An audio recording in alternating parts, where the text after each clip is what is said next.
Okay, tip number 50 from the book 501 Contractor Tips. Now this tip I basically covered previously.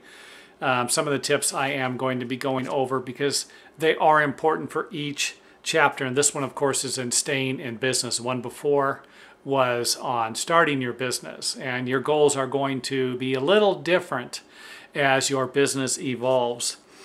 Tip number 50, set goals for your business. It's been said that if your business isn't growing, it's dying. And there is some truth to that. Create a business plan for your construction company and watch it grow. Write your goals down on a piece of paper. Create a plan for accomplishing them and put these goals into action by actually trying to achieve them.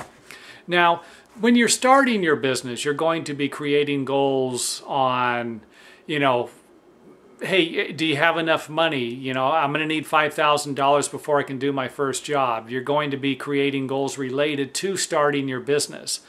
As your business evolves, these goals are actually going to change. And some of these goals will be about staying in business.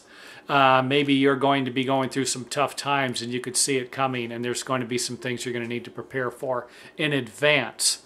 Now, as your business grows and gets to a point where you are comfortable and you're doing pretty good, does this mean you got to stop writing goals? Absolutely not. Your business can continue to evolve and grow, but you will need to set goals. And you just aren't going to set the goals. You will need to put those goals into action. I think that's one of the biggest problems with writing goals is you come up with a goal or a plan and then you think, I'll never be able to achieve it. Well, then why write the goal? You've got to write the goal and then figure out a way to accomplish the goal.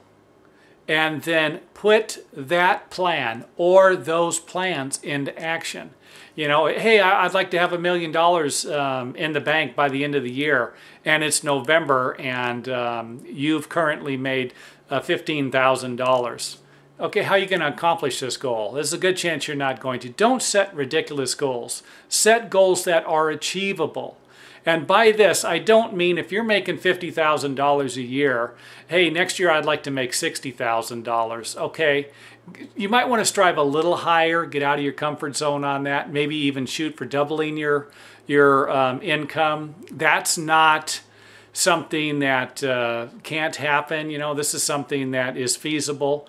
But to go from $50,000 to $500,000 might be a little more difficult. So try to keep your goals in perspective. Set them, don't get a little hog wild. I know I've heard it before, a lot of goal writing speakers and books, they'll talk about just dream for the stars.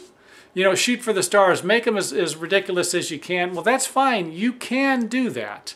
But if that's the case, you might want to be a 5-year goal. If it is going to be a 1-year goal and you want to make $500,000 and you end up making $75,000, you might say to yourself, hey, that isn't bad. Last year I made 50, which it wouldn't be bad. But if you would have set a goal for 100 and made 75, it would have been more realistic, more achievable. So, and again, like I said, don't, settle for less. If you do, hey, I'd like to make $500,000 a year, figure out a way to make $500,000 a year. And you know what? It might not just be as a contractor.